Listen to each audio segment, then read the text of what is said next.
हमें short time है क्योंकि सब एक ही दिन के लिए आए हैं और बहुत सारी चीजें करनी है। तो सबसे पहले इस ग्रेस गुनसागर प्रभु जी और हरग्रेस भाग्येश्वरी माता जी को बहुत बहुत धन्यवाद कि उन्होंने इतना अच्छा ऑर्गेनाइज किया ट्रिप कि आप सबको धाम के दर्शन हो पाए। तो बहुत जरूरी होता है जब हम धाम में आते हैं तो जिनके थ्रू हम धाम में आते हैं उनके प्रति ग्रेटफुल फील करें, क्योंकि धाम में आना बिल्कुल भी साधारण नहीं है और वो हमें कृपा एक्चुअली क्या होता है। जैसे अभी हम वैष्णव समाधि देख के आए हैं तो उसमें हम थोड़ी बात करेंगे। तो उससे पहले मैं और जो भी आपके साथ लाइव वैष्णव हैं तो उससे शुरुआत करती हूँ। तो जब भी हम धाम आते हैं तो ये हम खुद की कैपेबिलिटी से नहीं आ सकते। हमारे अंदर कोई ऐसी ना साधना शक्ति है कि हम भगवान को प्रसन्न करें और धाम आ जाए। तो वो हमें मिलती है कृपा, वैष्णवों की कृपा। जब तक वैष्णव की कृपा नहीं होती तो हम धाम नहीं आ सकते। तो अगर हम धाम आए हैं तो इसका मतलब हो सकता है कि हमारे ऊपर वैष्णव की कृपा हुई है, तभी राधा रानी ने हमें धाम में एंट्री दी है। वरना धाम में बहुत लोग प्लान्स बनाते हैं आने के, पर एंट्री नहीं मिलती। या तो रास्ते से ही चले जाते हैं वापस, या आ भी जाते हैं बस वृंदावन धाम छूते छूते रह जाते हैं और वापस जाना पड़ता है। कुछ भी ऐसा हो जाता है कि उनको कृपा नहीं मिलती। तो हमें कृपा मिली है, तो जिन्होंने आपको इस कृपा के लिए भाग्यशाली बनाया तो उनके ग्रेटफुल होना हमें कभी नहीं भूलना चाहिए, ताकि बार बार और कभी थोड़ा सा हम चर्चा करते हैं वैष्णव समाधि के बारे में। तो जो वैष्णव होते हैं मोस्टली, जो आप यहाँ पे समाधि देख रहे हो उसमें से मोस्टली जो समाधिज हैं वो सारी सन्यासीज की हैं। तो जो सन्यासीज होते हैं ना, तो उनकी जो बॉडी होती है वो ऑर्डिनरी बॉडी नहीं होती है, तो इसलिए उसको जलाया नहीं जाता है। उनकी जो बॉडी होती है उसको दफना देते हैं और उसमें मतलब वो एक मतलब लगा लो एक वर्शिपेबल प्लेस बन जाता है, क्योंकि एक सन्यासी की बॉडी एक नॉर्मल बॉडी नहीं है, वो वर्शिप करने की, उसको पूजनीय है। तो उनके जितनी भी चीजें मतलब उनको वहां पे मिट्टी में, ताकि उनकी कृपा हमें हमारे पास उनका एसोसिएशन बना रहे। तो अगर हम यहाँ पे आते हैं तो ये सारे जो महाराज लोग हैं, सन्यासी हैं, उनका एसोसिएशन हमको मिल सकता है। इसलिए आप देखोगे भक्त लोग यहाँ बैठ के जप करते हैं, कीर्तन करते हैं। तो अगर हम जप कर रहे हैं बैठ के तो उनको उनकी कृपा हमें मिल रही है, क्योंकि हम उनके संग में बैठ के जप कर रहे हैं। तो यहाँ पे मोस्टली शिला प्रभुपाद डिसाइपल्स है यहाँ पे जो है। और यहाँ पे जो बहुत ही अभी रिसेंट एक समाधि शिफ्ट हुई है, वो पहले ब्रह्मचारी आश्रम में थी, कृष्ण बलराम मंदिर थे, वो है श्रीपाद इंद्र प्रभु जी। तो उनकी समाधि अभी इधर शिफ्ट कर दी है, क्योंकि ब्रह्मचारी आश्रम में सबको एंट्री नहीं थी और माताओं को तो कभी एंट्री नहीं थी। बस साल में एक दिन थी, गोपाष्टमी के दिन। और मैं अपने प्रभु जी को बोलती रहती थी कि मुझे वो एक दिन प्लीज, मेरे को प्रभु जी की समाधि के दर्शन करने हैं, श्रीपाद इंद्र प्रभु जी की। और भगवान की ऐसी कृपा है कि अब वो बाहर आ गए समाधि, तो हम सब दर्शन कर सकते हैं। तो जो आप सब भक्त कीर्तन करते हैं इतने उत्साह से, तो जो 24 आवर्स कीर्तन शुरू हुआ है मंदिर में होता है, सारे इस्कॉन टेम्पल्स में होता है, मोस्टली एकादशी, सैटरडे, संडेज को, और वृंदावन में हर दिन होता है। तो इसकी शुरुआत श्रीपाद इंद्र प्रभु जी ने की है।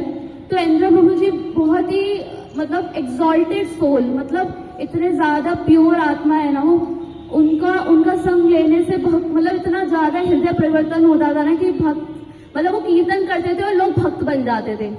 उनका कीर्तन सुनने से लोग भक्त बन जाते थे, इतना उनके अंदर प्योरिटी थी। और सिर्फ ऐसा नहीं है जैसे कई बार भक्त लोगों का ऐसे भाव बदल जाता है, सोचते हैं सिर्फ कीर्तन करने में तो आनंद आता है, माला बहुत बोरिंग होती है।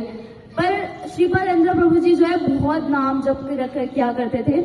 मतलब 64 तो बहुत उनके लिए नॉर्मल था नंबर, उससे भी ज्यादा वो जप किया करते थे। और 24 आवर्स कीर्तन में भी वो सेवा करते थे, मतलब वो सोते ही नहीं थे, वो पूरे टाइम भगवान का नाम जप करते रहते थे। और ऐसा नहीं है कि उन्होंने जप को इग्नोर किया और सिर्फ कीर्तन करते थे, या कीर्तन को इग्नोर किया सिर्फ जप करते थे। वो दोनों चीज करते थे, दोनों बहुत जरूरी है। संकीर्तन भी जरूरी है लेकिन नाम जप भी जरूरी है। अगर हम नाम जप करेंगे तो जब हम संकीर्तन कर रहे होंगे ना, तो हम उस शुद्धता से उसका नाम बोल पा रहे होंगे। और जब तक वो शुद्धता नहीं आएगी ना, तो हम किसी का हृदय परिवर्तन नहीं कर सकते, चाहे हमारी आवाज कितनी भी अच्छी क्यों ना हो, चाहे लता मंगेशकर से भी अच्छी आवाज क्यों ना, तो भी हम किसी को हृदय परिवर्तन नहीं कर सकते अगर हमारे अंदर शुद्धता नहीं है। और वो शुद्धता आती है सिंसियर जप करने से। तो अगर हम सिंसियर जप करते हैं तो हम किसी मतलब प्रयास कर सकते हैं अपने आचार्य को फॉलो करने का। और एक और समाधि यहाँ पे जो कुछ टाइम पहले ही आई है, कदम कानन स्वामी महाराज, वो भी कीर्तन बहुत सुंदर कीर्तन किया करते थे। और वो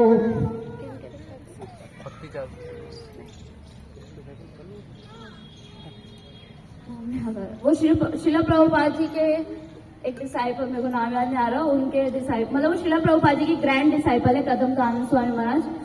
तो और एक यहाँ माता जी है, यमुना माता जी, जिनका गोविंदम आदि पुरुषम बहुत, आप लोगों ने एक चीज जय अद्वैत स्वामी महाराज जी के डिसाइपल है कदम स्वामी महाराज।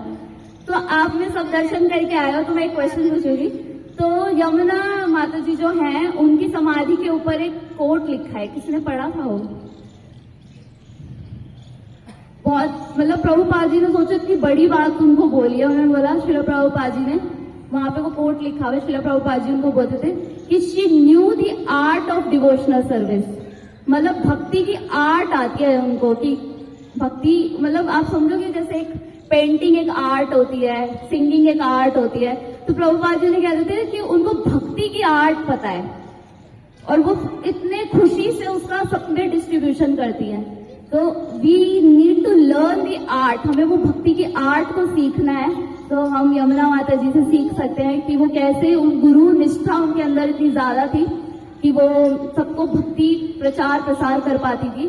तो ये हमने देखा। और बाकी यहाँ पे रिसेंट आई थिंक भक्ति चारू महाराज जी की पुष्प समाधि बनी है। वैसे उनकी जो एक्चुअल समाधि है वो मायापुर में है। तो जहाँ पे जो महाराज शरीर छोड़ते हैं वो वृंदावन में छोड़ते हैं, तो इधर वृंदावन में समाधि होती है, और अगर मायापुर में शरीर छोड़ते हैं तो मायापुर में होती है। तो दो तरह की समाधि होती है मोस्टली। एक तो पुष्प समाधि, मतलब पुष्प मतलब उनकी कोई भी चीज, कोई सामान उनका उससे वो बनाई जाती है। और दूसरा उनकी बॉडी समाधि जो होती है। तो जो शिला प्रभुपाद जी की समाधि है वृंदावन में, वो किसी को पता है कौन सी समाधि है? प्रभु जी आप मत आंसर करना, पुराने लोग हैं, जो नए आपकी क्लास के लोग हैं उनको बता। यस प्रभु जी, हाँ जी, बॉडी समाधि, यस। तो वृंदावन में जो है वो उनकी बॉडी समाधि है, क्योंकि प्रभुपाद जी ने वृंदावन में शरीर छोड़ा था। और जो उनकी मायापुर में समाधि है वो पुष्प समाधि है। तो अब जब हम दर्शन करने आते हैं तो हमारे अंदर ये क्वेश्चंस होने चाहिए। इसीलिए दर्शन जब करते हैं ना तो बहुत जरूर, कई बार हमारी आदत ऐसी बन जाती है ना, क्योंकि अभी सबको ऐसा होता है, खुशी होती है दर्शन करने जाते हैं तो हमें लगता है और सबसे पहले हम आगे दर्शन करने, जल्दी चलो, सब भीड़ आ रही है, हम आगे जाते हैं। तो जिनकी गाइडेंस पे हम दर्शन करने आए हैं उनको भी पीछे छोड़ के हम आगे आगे चले जाते हैं। फिर क्या होता है, हम दर्शन कर तो रहे हैं लेकिन उसके पीछे की स्टोरी क्या है, उस दर्शन को करना कैसे, हमको वो समझ के आता और हम भक्ति में आगे प्रोग्रेस नहीं कर पाते। तो दर्शन करने का सबसे नंबर 1 रूल ये होता है, स्पेशली जब हम यात्रास में जाते हैं, कि जिनके संरक्षण मतलब जिनके निर्देशक में हम आए हैं यात्रा करने, उनके संग में दर्शन करें, क्योंकि वो आपको बताएंगे कि ये प्रभुपाद जी की समाधि है, यहाँ पे ऐसे प्रणाम करना है, जो भी है। ये तो मैं बहुत सिंपल चीजें बोल रही हूँ, और भी चीजें होती है। तो अगर आप कभी भी नोट करना, आप कभी खुद से डीटी के दर्शन करो और किसी सीनियर के साथ डीटीज के दर्शन करो, you will find the difference. चाहे आप उनसे बात भी नहीं करोगे ना तो भी you will find the difference. ऐसे मैंने एक माता जी के लेक्चर में सुना था, सीनियर माता जी के लेक्चर में मैंने सुना था, वो बोल रही थी कि there is a secret of doing darshan. एक सीक्रेट है दर्शन करने का, और वो सीक्रेट क्या है कि अगर आप चाहते हो कि आपके दर्शन जो है सक्सेसफुल रहे, क्योंकि दर्शन सक्सेसफुल तब रहते हैं जब सिर्फ हम भगवान को देखें।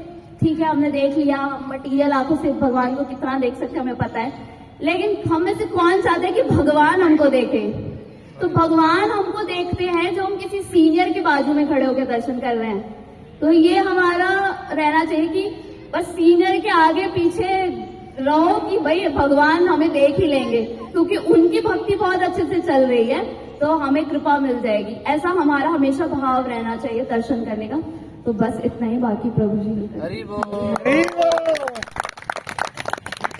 ओम ज्ञानंजन ज्ञानंजन शलाकया चक्षुरुन्मिलितं येन तस्मै श्री गुरुवे नमः। जय श्री कृष्ण चैतन्य प्रभु नित्यानंद श्री अद्वैत गदाधर श्रीवासादि गौर भक्तवृंद। हरे कृष्णा कृष्णा कृष्णा हरे हरे, हरे राम राम राम हरे हरे कृष्ण। आवाज आ रही है आप सभी को? यस। तो पहले तो गुण सगनता पुरी के बारे में बोलना चाहूँगा। बहुत ज़्यादा इन्होंने बोल दिया क्योंकि गलत है सब कुछ। मैं बस एक चीज़ बताना चाहूँगा कि मैं जब जुड़ा था तो ये मुझसे पहले से थे, मतलब मंदिर में। मैं 2012 में आया था, ये 2011 के मेरे ख्याल से 10 या 11 में आए थे। तो मैं कंटिन्यू भी कर पा रहा हूँ भक्ति, तो आपके मेंटर प्रभु जी जो हैं, जैसे गुण सागर प्रभु जी, इन्हीं की कृपा से यहाँ जोड़ के रखा हूँ। जैसे आप सबको भी अनुभव होगा, जितने भी इनके मित्र हैं सबको पकड़ के रखते हैं, किसी को जाने नहीं देते। तो इसी तरीके से आज मौका दी इन्होंने बोलने के लिए, मुझे कुछ प्रिपेयर करके आया नहीं, तो मैं ऐसे सोच रहा था कि क्या बोला जाए। तो जो हमने पहले सुना हुआ है, जब हम आते थे वृंदावन की यात्रा में, जब हम IVF में थे, तो मैं ऐसे कुछ सोच रहा था कि क्या बताया करते थे। मैं तो वही रिपीट करने का प्रयास करूंगा आप सभी को। तो प्रभु जी बताया करते थे कि वृंदावन धाम जो है वो ऑस्टेरिटी का धाम है, तपस्या का। यहाँ पे वैसा वाला मतलब नहीं है कि जैसे हम जगन्नाथपुरी का सुनते हैं या फिर नवद्वीप का सुनते हैं कि एक एक कदम चल रहे हैं तो परिक्रमा के बराबर माना जाएगा, या फिर सो रहे हैं तो उसको भगवान प्रणाम की तरह मानते हैं। जैसे जगन्नाथपुरी में क्या है कि आप सो भी रहे हैं रात में तो जगन्नाथ जी के कहते हैं अच्छा ये लग रहा है प्रणाम कर रहे हैं, तो इसको प्रणाम का फल मिलता है। वहाँ पे प्रसाद पाके आप भगवान की प्राप्ति कर सकते हैं। लेकिन यहाँ पर ऐसा नहीं है। वृंदावन क्या है, यहाँ पे गोस्वामी जब आए थे तो सारी उन्होंने अपनी शारीरिक आवश्यकताएं जो थी है ना, उनको भूल रहे हो और उन्होंने तपस्या करी। तो ये धाम क्या है, ये साधना का धाम है ना, तपस्या का धाम है। और आचार्य जो हमारे तपस्या के जो आचार्य हैं वो कौन है, रघुनाथ दास गोस्वामी। तो आप जानते होंगे कि चैतन्य महाप्रभु जी के जो 6 जो गोस्वामी हैं, मतलब प्राइमरी डिसाइपल्स थे, वो जानते हैं? कोई नाम बताना चाहेंगे 6 के? बताइए, आप बता चुके, आप बताइए। रूप गोस्वामी, सनातन गोस्वामी, जीव गोस्वामी, गोपाल भट्ट गोस्वामी, रघुनाथ दास गोस्वामी, रघुनाथ। हरि बोल। तो आप इसको शॉर्ट उसको याद भी कर सकते हैं ना, श्री रूप सनातन भट्ट रघुनाथ, श्री जीव गोपाल भट्ट दास रघुनाथ। तो 6 गोस्वामी है। इसके अंदर जो रघुनाथ दास गोस्वामी है वो है ना तपस्या की मूर्ति है। तो उनके बारे में थोड़ा सा मैं बताना चाहूंगा कि किस तरीके से वो किया करते थे तपस्या। तो जब रघुनाथ दास गोस्वामी वैसे बंगाल साइड से थे और बहुत ही अमीर घर में उनका जन्म हुआ था, है ना। जो उनके पिताजी थे और जो उनके चाचा जी थे वो क्या थे, टैक्स कलेक्टर थे। तो क्या करते थे, सबसे टैक्स कलेक्ट करते थे और उसमें से बाकी जो राजा को देते थे और कुछ अपने पास रखते थे। तो बहुत ही धनी परिवार में उनका जन्म हुआ था। लेकिन उनको क्या था, स्टार्टिंग से ही चैतन्य महाप्रभु के जब वो पास टाइम सुनते थे तो उनसे बहुत ही आकर्षण था चैतन्य महाप्रभु से। तो मैं आपको उनके वृंदावन के पास टाइम बताना चाहूँगा, बाकी जो हुआ वो शॉर्ट में बता देता हूँ ना, कि वो धीरे धीरे करके उन्होंने घर छोड़ दिया। उनकी शादी करवा दी गई थी। उनके माता पिता ने कहा कि इसकी शादी करा देंगे तो ये भागेगा नहीं बार बार। तो बताया जाता है कि इंद्र जैसा उनका है ना साम्राज्य था, मतलब संपत्ति थी। और इंद्र की पत्नी जो सची देवी है उनके जैसे उनकी वाइफ थी, बहुत सुंदर थी। लेकिन ये कुछ भी उनको बांध नहीं पाया, ना ही धन ना ही पत्नी की सुंदरता। वो छोड़ के चले गए थे ना, मतलब घर वालों को चकमा दिया। उनके पिताजी उनके आसपास वो लगा के रखते थे बॉडीगार्ड्स की, कहीं भाग ना जाए। लेकिन कुछ ना कुछ बहाना मार के वो निकल गए। तो फिर वो कहाँ गए, जगन्नाथपुरी गए। जगन्नाथपुरी में 16 साल तक रहे रघुनाथ दास गोस्वामी जी। और फिर जब चैतन्य महाप्रभु शरीर छोड़ने वाले थे तो चैतन्य महाप्रभु ने उनको आज्ञा दी कि आप अब वृंदावन जाइए। तो जब रघुनाथ दास गोस्वामी जी जगन्नाथपुरी में थे तब चैतन्य महाप्रभु ने क्या बोला था उनको कि स्वरूप दामोदर गोस्वामी जी के अंडर आपको रह के भक्ति करनी है। आप सबने नाम सुना होगा शायद स्वरूप दामोदर गोस्वामी का, जो कि ललिता देवी जी के अवतार माने जाते हैं। और जब वो वृंदावन आए, जब उनको बोला कि वृंदावन आने के लिए, तो ऐसा नहीं कि वृंदावन आए तो किसी के भी ऐसे मतलब अपने घूमते रहिए, यहाँ पे दर्शन कीजिए, नहीं। यहाँ पे भी चैतन्य महाप्रभु ने बोला कि रूप और सनातन गोस्वामी के अंडर आपको रहना है। तो कहने का मतलब यह है कि हम इससे ये सीख सकते हैं कि कभी भी भक्ति करनी है या धाम आने तो हमेशा शेल्टर में आके रहना चाहिए। ऐसे नहीं, जैसे कई लोग आपने सुना होगा कहते हैं फ्रेंड्स के साथ है ना अपनी गाड़ी निकाली और सैटरडे को आ गए वृंदावन आ गए, तो उसका लाभ नहीं मिलेगा आपको। यहाँ पे आएंगे और कथा नहीं सुनी आपने, यहाँ पे आकर सिर्फ दर्शन करके चले गए आंखों से, तो कुछ फायदा नहीं होगा ना। भक्ति सिद्धांत महाराज जी क्या कहते थे कि आंखों की एक्सरसाइज करते थे। आंखों की एक्सरसाइज कर ली आपने। जो लोग कथा से उठ के जाते थे ना, कथा से उठ के दर्शन करके वापस आते थे तो क्या बोलते थे, आंखों की एक्सरसाइज हो गई आपकी, अब जरा कथा सुन लें। तो कहने का मतलब है कि जो दर्शन है वो कानों से भी सुना जाता है। तो उन्होंने क्या किया, रूप सनातन गोस्वामी जी के अंडर उनको रखा, रघुनाथ दास गोस्वामी जी को। लेकिन रघुनाथ दास गोस्वामी जी का मन यहाँ पे नहीं लगता था, क्योंकि उनके जो गुरु थे स्वरूप दामोदर गोस्वामी, उन्होंने शरीर छोड़ दिया था। तो उनको भी लगता था मैं सुसाइड कर लूँ। तो बार बार वो क्या करते थे, गोवर्धन की पहाड़ी पर चढ़ जाते थे और कूदने का प्रयास करते थे। उनसे विरह जो है मतलब वो नहीं कर पाते थे, ये विरह थी सहन नहीं कर पाते थे। लेकिन रूप और सनातन गोस्वामी जी ने उनको क्या बोला उन्होंने बताया कि सबसे ज्यादा जो है एक ही गोस्वामी थे, रघुनाथ दास गोस्वामी, जिन्होंने चैतन्य महाप्रभु को संग लिया था। 6 गोस्वामी में से सबसे ज्यादा कौन थे? रघुनाथ दास गोस्वामी, जिन्होंने इंटीमेट रिलेशन था चैतन्य महाप्रभु के साथ में। तो उन्होंने कहा कि आप शरीर नहीं छोड़ सकते, आपको क्या करना चाहिए? आपको रोज यहाँ पे गौर कथा करनी चाहिए वृंदावन में। और जबकि रूप और सनातन गोस्वामी जी उनसे सीनियर थे, फिर भी वो आके गौर कथा सुनते थे उनसे, क्योंकि उन्होंने अपने आंख से देखा था वहाँ पे जगन्नाथपुरी में। तो इस तरीके से गौर कथा वो किया करते। तो ऐसे ही बहुत ही अच्छा रिलेशन था उनका सभी गोस्वामी के साथ। आजकल जैसा रिलेशन नहीं है ना, जैसे फ्रेंडशिप होती है फेसबुक इंस्टाग्राम वाली, नहीं। जो असल की फ्रेंडशिप होती है वो क्या होती है कि आपस में मिलके कीर्तन करना, कथा करना, नृत्य करना, भगवान के नाम पे डांस करना, इसको कहते हैं असल की फ्रेंडशिप। ये नहीं कि बस इधर की गप करना और हम बहुत अच्छे फ्रेंड्स हैं और जब दुख का टाइम हो तो कल्टी हो जाना। तो ऐसा नहीं था, तो है ना। तो यहाँ पे वो रहते ये भक्ति क्या करते थे इस तरीके से। और जब रघुनाथ दास गोस्वामी जी जब यहाँ पर आए थे तो 40 वर्ष की उनकी उम्र थी, वृंदावन जब वो आए थे। और जब उनका शरीर छोड़ने का समय आया, मतलब कुछ समय पहले, तो उन्होंने निर्णय लिया कि मैं राधा कुंड में चला रहूँगा। तो राधा कुंड में उन्होंने क्या किया, वहाँ पे बैठ के जो कुंड की वो साइड में होता है, वहीं पे बैठ के जब क्या करते, कोई कुटिया नहीं थी ना। ये कुटिया मतलब जो कुटीर हम सुनते हैं ना कि शिला प्रभुपाद कुटीर या फिर जो भी गोस्वामी सी कुटी, वो यहाँ से स्टार्ट हुआ है। वो मतलब इसके बाद से स्टार्ट हुआ। तो ये पास्ट टाइम यहाँ से स्टार्ट होती है कि वो ऐसे ही बैठ के जब किया करते थे। तो एक बार क्या हुआ, एक बार वो जब कर रहे थे तो वो तो मग्न थे अपने जब में, लेकिन पीछे से क्या हुआ कि शेर आया, है ना। और शेर जो है उनकी नजर थी उनके ऊपर की जो कोई बैठ के जब कर रहा है तो इनको खा जाऊंगा पीछे। लेकिन हम भगवान कृष्ण वो कैसे देख सकते थे कि मेरा एक शुभ भक्त है जब कर रहा है और पीछे से आके शेर खा जाए। तो उन्होंने देखा, जब सनातन गोस्वामी जी वहां से गुजर रहे थे राधाकुंड से, उन्होंने क्या देखा कि है ना कृष्णा क्या कर रहे हैं, डंडा लेके खड़े हुए हैं, डंडा लेके प्रोटेक्शन कर रहे हैं कि जो रघुनाथ दास गोस्वामी जब कर रहे हैं इनको शेर ना खाए। भगवान नहीं देख सकते अपने भक्त को कष्ट में। तो जब सनातन गोस्वामी ने देखा कि इस तरीके से भगवान सेवा कर रहे हैं, तो उन्होंने रघुनाथ दास गोस्वामी जी को आके बोला कि आप यहाँ वृंदावन में आए हैं, भगवान की सेवा करने आए हैं या भगवान से सेवा लेने आए हैं? भगवान पीछे डंडा लेके खड़े हुए हैं और आप यहाँ पे जब कर रहे हैं आराम से, आपको अपनी कुटिया बनानी चाहिए। रघुनाथ दास गोस्वामी जी ने सीरियस नहीं लिया। उन्होंने कहा कि मैं नहीं बनाऊंगा, मैं यहीं पे जब करूँ। अगले कुछ समय बाद क्या हुआ कि जैसे अभी गर्मी का मौसम आप देख रहे हैं, जो ब्रज है यहाँ पे काफी ज्यादा गर्मी पड़ती है। तो एक दिन वो जब कर रहे थे तो सीधा धूप आ रही थी और वो जब किए जा रहे थे तो सीधे उनके बह रहे थे। तो राधा रानी को देखा नहीं गया कि उनके भक्त इस तरीके से है ना परेशानी हो रही है। तो राधा रानी ने क्या किया, अपना पल्लू लेके पीछे खड़ी हो गई, सूरज और रघुनाथ दास गोस्वामी जी के पीछे। राधा रानी का पसीना टप टप करने लग गया, लेकिन वो खड़ी रही इस तरीके से। अब सनातन गोस्वामी फिर वहीं से गुजर रहे थे, उन्होंने अब फिर देखा, उन्होंने कहा कि ये नहीं मानेगा अब राधा रानी यहाँ पे सेवा कर रही है। तो अब की बार आके डांटा उनको कि आपको समझ नहीं, मतलब इस तरीके से आपको नहीं करना चाहिए, आपको कुटिया बनानी चाहिए। तो यहाँ से फिर स्टार्ट हुआ ना, फिर रघुनाथ दास गोस्वामी जी ने कुटिया बनाई, कुटीर बनाई और उन्होंने है ना वहाँ पे फिर अपना भजन करना स्टार्ट किया। और इतनी ज्यादा वो तपस्या करते थे, बताया जाता है कि जब जगन्नाथपुरी में थे, जगन्नाथपुरी में जब अपने घर से वो छोड़कर आए थे, तो उनके पिता क्या करते थे, बहुत सारा धन भिजवाते थे उनको खाने के लिए, है ना, कई सारी चीजें भिजवाते थे, नौकर भिजवाते थे। तो रघुनाथ दास गोस्वामी क्या करते थे, जो भी पैसा आता था उनको चैतन्य महाप्रभु के में मतलब जो भी भोग में हेल्प कर देते थे, यहाँ भक्तों को दिलाते थे। लेकिन उनको फील हुआ कि चैतन्य महाप्रभु खुश नहीं है ना, कि पिता के घर से पैसा आ रहा है और यहाँ पे सब पार्टी खा रहे हैं। तो जब रघुनाथ दास गोस्वामी जी को पता चला कि चैतन्य महाप्रभु खुश नहीं है, तो उन्होंने बंद कर दिया अपने पिता से लेना। तो फिर उन्होंने क्या किया कि अब मैं जगन्नाथ मंदिर के है ना जो सिंह द्वार है, आप देखेंगे 4 गेट है जगन्नाथपुरी की, जो मेन गेट है सिंह द्वार, उसके बाहर खड़े होकर क्या करते थे, भिक्षा मांगते थे। किसी ने आके दे दिया कुछ तो ले लिया, नहीं दिया तो नहीं दिया।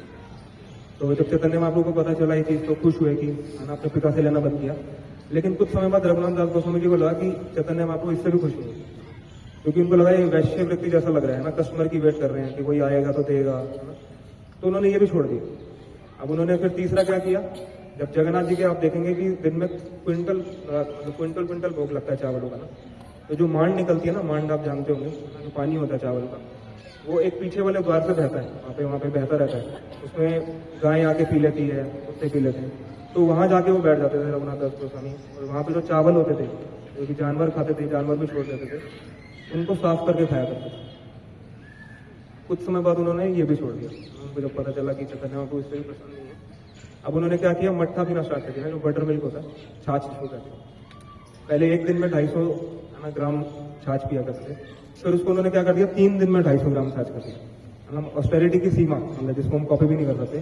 तो जब वो राधा कुंड में रहते थे तो यही करते थे ना, 3 दिन के अंदर क्या करते थे, 250 ग्राम छाछ। हम तो 3 दिन में ही स्वाहा हो गया हमारे को। तो इसी तरीके से उनकी इतनी ज़्यादा ऑस्टेरिटी थी, 22 घंटा जप करते थे और 1-2 घंटे अपने शरीर के लिए जो भी उनकी आवश्यकता होती थी। तो हम देखेंगे इसके अंदर, अगर आप हम इस चीज़ से सीख सकते हैं कि अगर हम भी चाहें, हम लोग अगर हमारे अंदर भी इच्छा हो तो हम क्या कर सकते हैं, अपनी लिमिट हम भी बढ़ा सकते हैं सेवा करने की। शरीर में चाहे जितनी मर्जी ऑब्स्टेकल्स आ जाए, जितना मर्जी आपके ऑब्स्टेकल्स आ जाए, जितनी मर्जी बीमारियां लग जाएं, लेकिन अगर आपकी आत्मा जो आप खुद हैं, अगर वो इच्छा करे तो आप इस लिमिट को क्रॉस कर सकते हैं। सेवा के अंदर ये बाधा नहीं बन सकती कोई भी चीज। भक्ति किसी के ऊपर भी डिपेंडेंट नहीं है। ऐसा नहीं कि पैसे हैं तो ही भक्ति कर सकते हो, शरीर है तो ही भक्ति कर सकते हो। श्रील प्रभुपाद जी ने क्या किया, जब अंत समय में जब उनका शरीर बिल्कुल वाणी भी नहीं निकलती थी, तो क्या किया, जो आज आप सुबह जहाँ पे जप कर रहे थे, जहाँ पे बेड है श्रील प्रभुपाद जी का, उसी बेड पर लेट गए ना। यहाँ से आवाज नहीं निकल रही कंठ से, लेकिन श्रीमद् भागवतम को क्या कर रहे थे, ट्रांसलेशन कर रहे थे। तो इस चीज से आप देख सकते हैं आचार्यों की, इससे कि ये मैटर नहीं करता है ना, मतलब ये ऑब्स्टेकल नहीं क्रिएट कर सकता, आपको बाधा नहीं बन सकता। और आज के वर्तमान आचार्य वृंद भी आप देख सकते हैं ना, जैसे बोले ना जय पता गोस्वामी महाराज जी, हमारे गुरु महाराज जी जानते हैं, तो उनका मतलब कौन सा बॉडी पार्ट नहीं है जिसमें प्रॉब्लम नहीं है। हर एक बॉडी पार्ट में सब चीज़ें ट्रांसप्लांट हो चुकी हैं, लिवर हो गया, लंग्स हो गया, किडनी हो गई।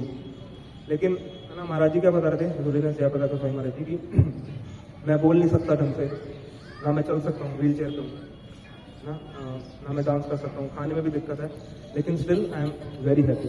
ये बोल ही नहीं, हम लोग तो ये बोल ही नहीं सकते, अगर हमारे साथ ऐसी कंडीशन हो, ये कोई नहीं बोल सकता, मैं फिर भी खुश हूँ। तो कहने का तात्पर्य है कि शारीरिक आवश्यकताएं हमें कम करने की जरूरत है ना। चैतन्य महाप्रभु ने रघुनाथ दास गोस्वामी जी को क्या बोला था, भालो ना खाई वे आर, भालो ना परिवे, ग्राम्य वार्थ ना करीबे, ग्राम्य वार्थ ना सुनीबे। तो क्या करते, भालो ना खाई है ना, ज्यादा अच्छा नहीं खाना चाहिए, ज्यादा पैलेटेबल डिशेस, मतलब जो जीभ को स्वादिष्ट लगती हैं, धीरे धीरे कम करना चाहिए। ऐसा नहीं कि बिल्कुल ही छोड़ दें, जिस दिन फीस तो उस दिन खाना ही चाहिए, ऐसा बात नहीं है, लेकिन धीरे धीरे प्रयास करना चाहिए कि सादा भोजन खाया जाए। भालो ना परिवे, अच्छे कपड़े, ऐसा नहीं कि बहुत चमक दमक वाले कपड़े पहन के जा रहे हैं, चमक दमक वाले कुर्ते हैं, चमक दमक वाली साड़ी हैं, सिंपल पहनना चाहिए। और ग्राम्य वार्ता ना करीबे, ग्राम्य वार्ता ना सुनिए। जो प्रजल्पा है ना, जो ग्राम्य वार्ता मतलब गाँव की चर्चा जिसको कहते हैं ना, गपशप जिसको कहते हैं, गॉसिप करना, तो ये सब चीजें नहीं करनी चाहिए। तो रघुनाथ दास गोस्वामी जी ने, मैंने आपको बताया कि यहीं पे राधा कुंड में रहकर उन्होंने इस तरीके से किया जो अपना भजन था। एक दिन उनको क्या हुआ, उन्होंने कहा कि देखा उन्होंने कि राधा कुंड के अंदर लोग आके कपड़े धो रहे हैं, अपने हाथ धो रहे हैं, तो उसमें गंदगी देखी उन्होंने कि बहुत गंदा होता जा रहा है। तो उन्होंने सोचा कि मैं यहाँ पे कुआं खुदवाता हूँ, ताकि जो लोग हैं कपड़े वहाँ पे आके धोएं, अपने हाथ वहाँ पे आके धोएं। तो उन्होंने कुल्हाड़ी ली और वहीं पे राधा कुंड के पास में, मतलब गोवर्धन की तलहटी पे, उन्होंने ऐसे जब जैसी कुल्हाड़ी मारी तो पत्थर में से खून निकलने लग गया। तो उनको बड़ा आश्चर्य हुआ कि ये क्या, मतलब पत्थर में से खून निकल रहा है। उनको लगा कि बहुत बड़ा कुछ अपराध हो गया उनसे। तो भगवान उनके सपने में आए, उन्होंने आके बताया उनको कि जहाँ पे तुमने पत्थर मारा एक्चुअल में ये मेरी जीवा है। जो राधा कुंड है, जो गोवर्धन है वो एक्चुअल में मोर की शेप में है, मोर। तो जो राधा कुंड श्याम कुंड है वो आंखें हैं मोर की, और जहाँ पे इन्होंने कुल्हाड़ी मारी थी वो भगवान की जीभ थी, है ना, जहाँ पे अभी जीव कुंड के नाम से एक जगह है, जीव मंदिर है मतलब। तो ये कुछ पास टाइम्स थी, मतलब जो राधा कुंड में उन्होंने करी थी। और उसके बाद में फिर जब उन्होंने शरीर, आप वहाँ पे जा सकते हैं, उनकी समाधि भी है वहाँ पे, दूर दूर से लोग उनके दर्शन करने आते हैं ना, रघुनाथ दास गोस्वामी जी के। तो ये मैं आपको इसलिए उनका बता रहा था, ये यहाँ पे तो रघुनाथ दास गोस्वामी थे और भगवान की लीला में रति मंजरी है रघुनाथ दास गोस्वामी, उनके बारे में इसलिए बता रहा हूँ आपको कि ये जो मैं बता रहा हूँ वृंदावन धाम जो है ये तपस्या का धाम है ना। यहाँ पे हम एक दिन के लिए आए हैं, जैसे आज सुबह आए हैं, सुबह आए शाम को चले जाएंगे। तो प्रयास करना चाहिए कि जो शारीरिक आवश्यकता है उनको थोड़ा कम किया जाए, जितना ज़्यादा आपसे भक्ति हो सकती है, मतलब कि क्योंकि अब कल फिर जाएंगे, कल फिर से वही मंडे है, मंडे टू सैटरडे वही पिटाई। जैसे आपको है ना प्रभु जी बताया करते थे, जैसे सुंदर गोपाल प्रभु जी, जेल में जैसे होता है व्यक्ति, जेल में काफी पिटाई होती है व्यक्ति की, दिन भर उसकी पिटाई होती है, उसको क्या मिलता है फिर इनमें, खिचड़ी मिल जाती है थोड़ी सी। तो इसी तरीके से हमारा हाल है ना, जीवन में बस पिटाई होती रहती है, थोड़ी सी खिचड़ी मिल जाती है, मतलब खिचड़ी इन द सेंस कुछ भी थोड़ा बहुत हम जो एंजॉय कर लेते हैं, सो कॉल्ड एंजॉयमेंट, जो कि असल में एंजॉयमेंट नहीं है, और बाकी उसकी पिटाई चलती रहती है। तो उसको खिचड़ी किस लिए दी जाती है, जो कैदी होता है उसको खिचड़ी किस लिए दी जाती है, ताकि वो जिंदा रहे और उसकी पढ़ाई चलती रहे। तो इसी तरीके से हमारा हाल है ना, हमको थोड़ी थोड़ी चीजें ऐसे मिलती रहती हैं जो हमको लगता है कि खुशी है, वो खुशी नहीं है, दुख के बीच में इंटरवल है, दो दुख के बीच में एक इंटरवल को हम खुशी मान लेते हैं।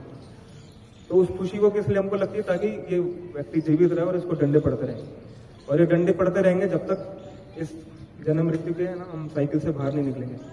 तो बहुत ही अच्छा मौका है ना, ये जो बीच बीच में कैंप्स होते हैं, जैसे सगन टाइप और भगेश्वरी माता जी लेकर आए हैं, तो इन सब का फायदा उठाएं हम ज़्यादा से ज़्यादा। ये बैटरी चार्ज की तरह है, जैसे बैटरी चार्ज हम करते हैं, तो फिर डिस्चार्ज होने से जब तक नेक्स्ट यात्रा नहीं आती, आपकी बैटरी चार्ज रहनी चाहिए। इतना आज लेके यहाँ से चले जाइए कि अगली जो भी 2-3 महीने में जब भी प्रभु जी ऑर्गेनाइज करवाएंगे, तब तक आपके अंदर वो जोश रहेगा ना। यहाँ से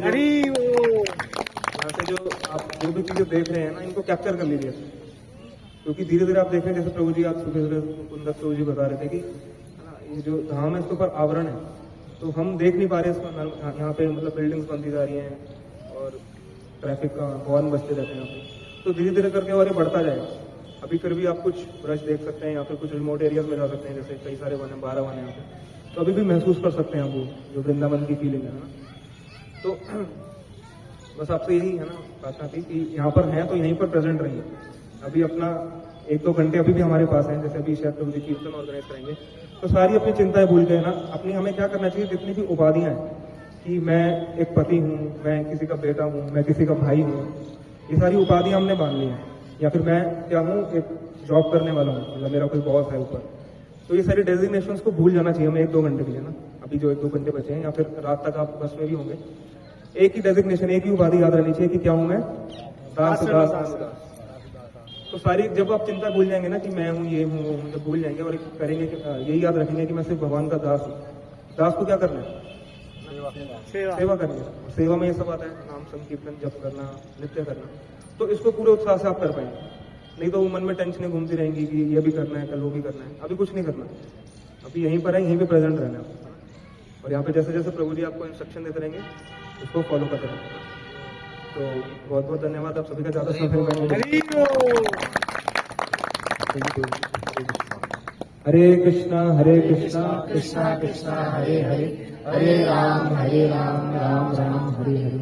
श्रील रघुनाथ दास गोस्वामी जी की जय, जगत गुरु श्रील प्रभुपाद जी की जय। प्रभु जी छोटी सी एक रिक्वेस्ट है, प्रभु जी का लेक्चर नहीं सुना, 10 मिनट बोले एक बार थोड़ा सा तो हम